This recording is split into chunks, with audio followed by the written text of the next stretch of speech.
A fundação oficial da cidade se deu em 8 de setembro de 1612, quando o francês Daniel de Latouche, senhor de La Ravardière, por aqui aportou.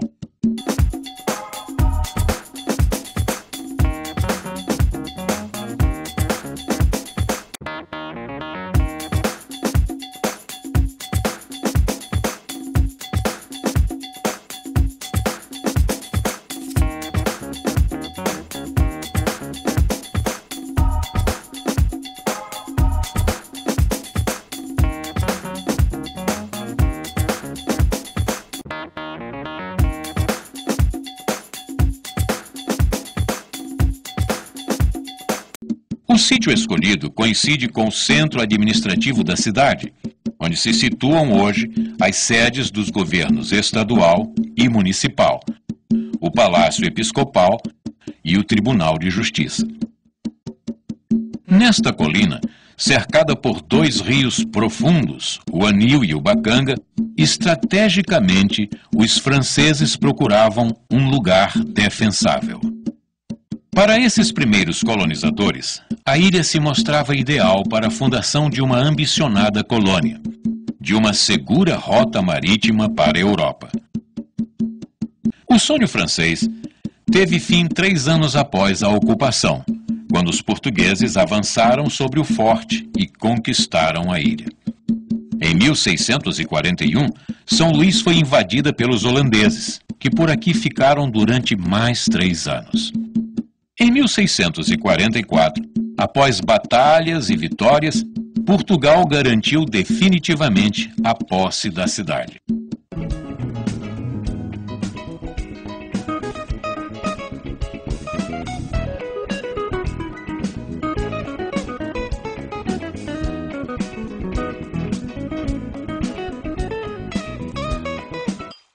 Estima-se que, no fim do século XVII, tenha surgido o primeiro plano urbanístico de São Luís, elaborado ao molde das ordens filipinas, adotado na América Espanhola. Iniciada como uma fortaleza, a nova cidade ultrapassou a muralha e se espraiou pelo território. A predominância da ocupação militar inicial foi sendo diluída pela incorporação de outros usos civis e religiosos. Projetada pelo engenheiro militar português Francisco Frias de Mesquita, São Luís foi idealizada em traços regulares, o que ainda hoje se faz presente na forma da cidade. A São Luís da época mostra a grande influência renascentista em sua malha reticulada, ruas retas, quarteirões quadrados e lotes uniformes, sempre mantendo uma relação muito estreita com o mar. O planejamento de São Luís não dispensou sua preocupação com novas invasões. A atual Ponta da Areia se configurou em uma estratégica localização para a defesa e proteção da cidade. Desde o século XVII, quando foi construído o Forte de Santo Antônio da Barra e o Fortim de São Marcos, no fim do século XVIII. Coladas umas às outras e alinhadas às ruas, as suas edificações formam verdadeiras muralhas internas ao inimigo. Estreitos becos de acesso ao mar, facilmente defensáveis, constituem armadilhas letais aos invasores. Frente às ameaças de além-mar, São Luís se tornou uma cidade compacta. O período de maior urbanização da cidade se deu no fim do século XVIII, estimulado pelas exportações de algodão e açúcar e sob influência do estilo pombalino, do Marquês de Pombal, inspirada na reconstrução de Lisboa, destruída por um terremoto em 1755. A dependência econômica e política a Lisboa submetia São Luís ao modelo português. Surgiu, nesse período, o bairro da Praia Grande, na primeira região portuária da cidade, o que estabeleceu o início do desenvolvimento comercial da região, com a construção de aterros, pavimentação de ruas e do cais da Sagração. A Praia Grande era o coração comercial da cidade e da província, com armazéns, lojas e residências dos grandes comerciantes portugueses que exportavam algodão e importavam tudo o que a Europa produzia. Nas inúmeras construções no que hoje é reconhecido como o maior conjunto de arquitetura urbana civil de origem portuguesa da América Latina, pode-se deparar em São Luís com réplicas facilmente encontradas em Lisboa e na cidade do Porto. O ritmo das janelas, os balcões trabalhados em serralheria, as portas com bandeiras de ferro e a forte presença de azulejos identificam os valores patrimoniais do acervo da arquitetura tradicional lusitana. São Luís, cidade dos azulejos. O título consagra o maior acervo de azulejaria dos séculos XVIII, XIX e início do século XX. Para se ter uma ideia da importância desse patrimônio, apenas no centro histórico já foram catalogados mais de 80 diferentes padrões de origem portuguesa, francesa, alemã, holandesa e inglesa. As primeiras importações de azulejos para o Maranhão vieram de Portugal em 1778.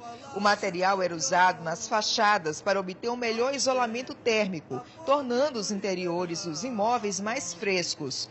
Segundo o pesquisador Paulo César Carvalho, que estuda azulejaria há quase 15 anos, essa técnica foi inicialmente desenvolvida no Brasil e só depois utilizada em Portugal.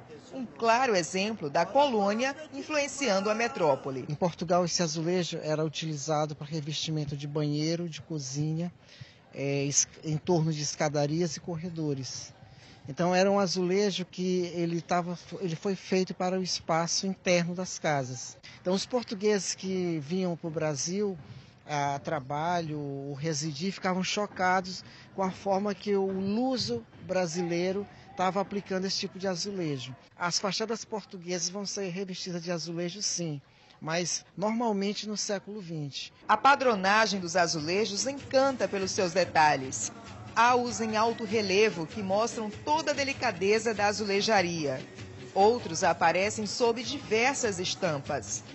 Além de recobrir fachadas e interiores, eles aparecem em menor quantidade em painéis, como este na Igreja de Santana, que retrata uma das cenas da Via Sacra. Encimando os casarões, os mirantes surgiram como uma característica própria às condições climáticas da ilha, quentes e úmidas, sujeitas a chuvas muito fortes. Nas fachadas sem azulejo, o colorido natural dos tons fortes e quentes, com predominância do ocre, amarelo, vermelho, das portas e dos telhados de barro, torna-se uma mistura provocante. Um colorido exuberante e que produz uma policromia atraente na vista aérea da cidade.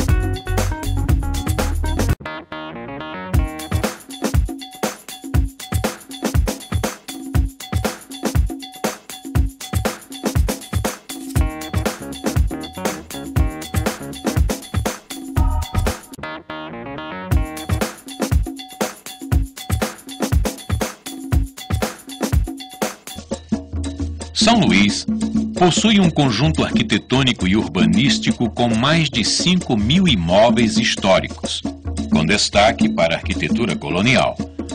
Esse conjunto acha-se assentado em um sítio de 220 hectares, com um traçado de 350 anos quase inalterado. O traçado urbano no qual está inserida essa arquitetura foi reconhecido, e a cidade ganhou um novo status, uma nova identidade, que vem sendo defendida e preservada. São Luís, cidade colonial. A manutenção desse traçado foi um dos fatores preponderantes para que São Luís recebesse, em 1997, o título de Cidade Patrimônio da Humanidade. São Luís entrou para a história do descobrimento do Brasil como a única capital que não foi fundada por portugueses, mas, curiosamente, se transformou na capital mais lusitana do Brasil. Em São Luís, as igrejas e monumentos religiosos são notáveis por seus aspectos construtivos e por sua ornamentação. Suas edificações datam e guardam passagens históricas do início da colonização. A Igreja do Desterro, o primeiro templo construído na província, ficou marcada pela invasão dos holandeses, que a profanaram, saquearam e demoliram. Construída pelos jesuítas, a Igreja de Nossa Senhora da Vitória foi erigida em homenagem à vitória dos portugueses contra os franceses na Batalha de Guaxenduba. A Igreja de Nossa Senhora do Carmo serviu de abrigo aos portugueses durante a campanha contra os holandeses. Na Igreja de São João Batista, repousam os restos mortais de Joaquim Silvério dos Reis, o delator da Inconfidência Mineira. No púlpito da Igreja de Santo Antônio, o padre Antônio Vieira pregava os seus sermões. Aqui, no convento dos padres franciscanos, foram realizadas as reuniões da Revolta de Bequimão, o primeiro movimento de emancipação do Brasil. O convento também ficou conhecido pelo processo movido pelos padres contra as formigas que saqueavam a despensa e ameaçavam a segurança da edificação. Não menos notável é o Convento das Mercês, antigo mosteiro da Ordem dos Mercedários, inaugurado pelo próprio padre Antônio Vieira quando do seu exílio no Maranhão. Porém, a despeito dos cuidados dos jesuítas, capuchinhos, carmelitas, franciscanos e mercedários, a fé do negro escravo se difundiu por toda a ilha. São Luís é encontrada a 2 graus do Equador, o que a torna um pouco norte e um pouco nordeste do Brasil. A cidade possui características diferentes das demais capitais nordestinas. O clima é tropical, quente e semiúmido, com 2 estações bastante distintas: o verão, de julho a dezembro, e a estação das chuvas, de janeiro a junho. Na ilha, predominam os ventos nordeste, que garantem temperaturas mais amenas, mesmo nos dias de forte presença do sol.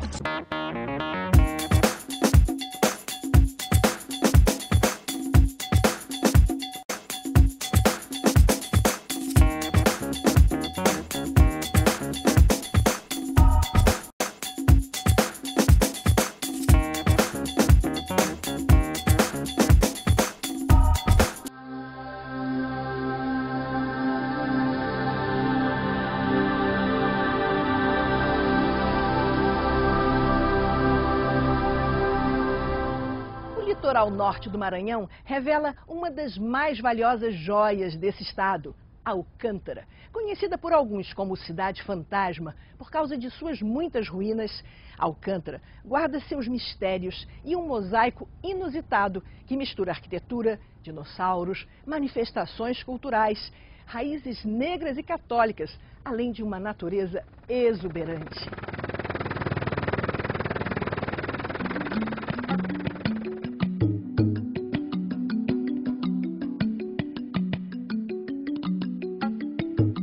A bela travessia da Baía de São Marcos, desde a ilha de São Luís até Alcântara, no continente, leva cerca de 1 hora.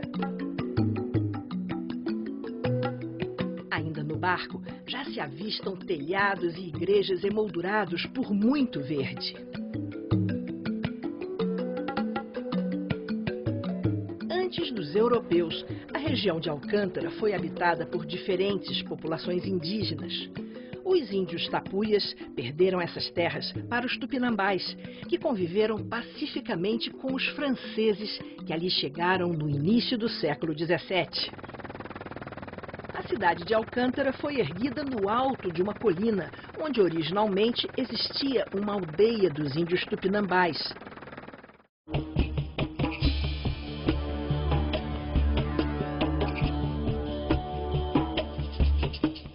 Quando os portugueses expulsaram os franceses da região, a situação dos índios mudou e logo evoluiu para uma escravização dos tupinambás.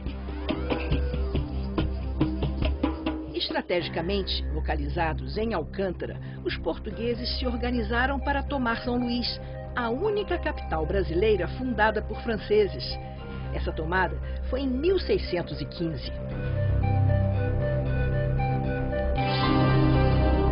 Sob domínio português, deu-se início à agromanufatura do açúcar e à extração de sal na região de Alcântara. Aos poucos, a cidade vai se destacando na economia maranhense e brasileira e seu destino é alterado para sempre.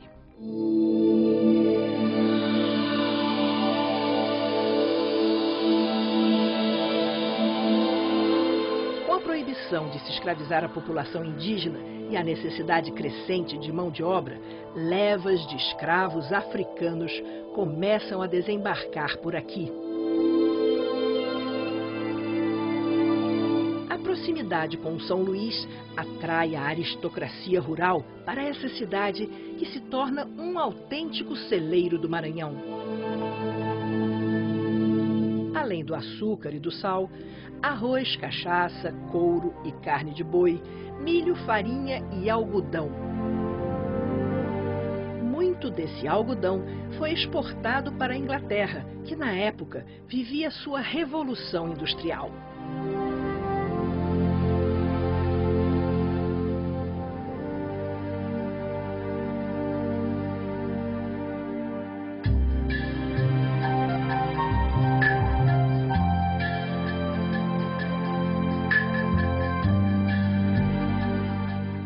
Acumulado ao longo desses anos de exploração da terra e do trabalho escravo, deixou como herança casarões, sobrados, o pelourinho e as igrejas, registros marcantes desse período de opulência e prosperidade. Algumas dessas construções permanecem de pé, outras tantas entregues ao descaso das autoridades e à ação do tempo, viraram ruínas quase cobertas pela vegetação tropical.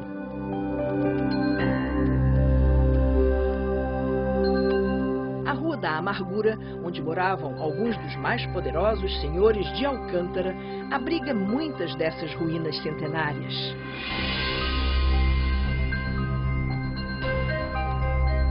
A escravidão e a forte presença do catolicismo são traços marcantes da colonização portuguesa no Brasil. Símbolo de poder, fé e devoção desse povo, as igrejas se espalham por toda Alcântara.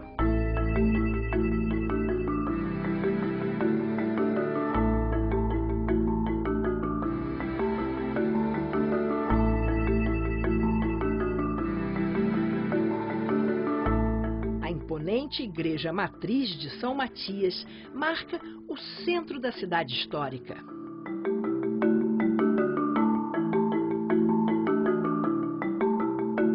É na Praça da Matriz que está a Igreja de Nossa Senhora do Carmo, datada de 1690. Da Igreja de São Francisco de Assis só restaram algumas paredes de pedra e o símbolo da Ordem Franciscana.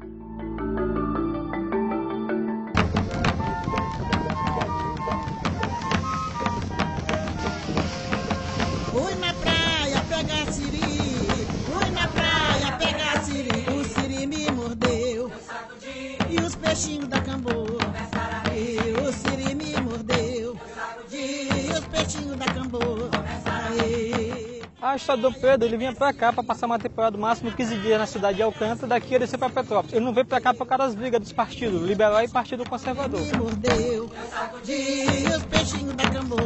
Esse é o famoso palácio do Partido Conservador, que na época foi construído dois palácios, do Liberal e do Conservador. A casa que ele fosse ficar, a família da residência recebeu título de barão, baronesa de conde. Por causa das brigas dos títulos, os dois chefes principais foram mortos e as casas ficou pela metade. Tá? Essas pedras pretas são daqui da região de Alcântara. Totalmente ela contém minério de ferro. E os portais da janela das casas são as famosas pedras de cantaria ou pedra de Leóis, que servia de lastro na navio de Portugal, que servia de contrapeso. Deixava as pedras, levava ouro, algodão, cana-de-açúcar, café. Siri me mordeu, os peixinhos da Camboa.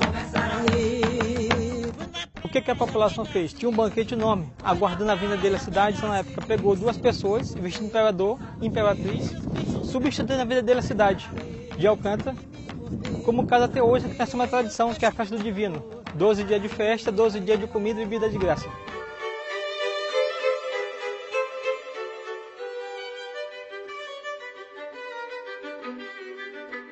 A nossa cidade de Alcântara foi fundada em 1648, 22 de dezembro. São Luís foi fundado em 1612, dia 8 de setembro. Mas a primeira capital do estado do Maranhão foi Alcântara, que é o famoso Grão-Pará, que era Maranhão e Pará. Como casa aqui antigamente a parte de cana-de-açúcar e algodão. Quando começou a cair a decadência, muita gente começou a mudar daqui, de Alcântara para São Luís. Essa aqui é a nossa famosa Igreja do Carmo, que é a igreja hoje principal da cidade. Na lateral que você vê a base de ruínas é o convento das Irmãs Carmelitas.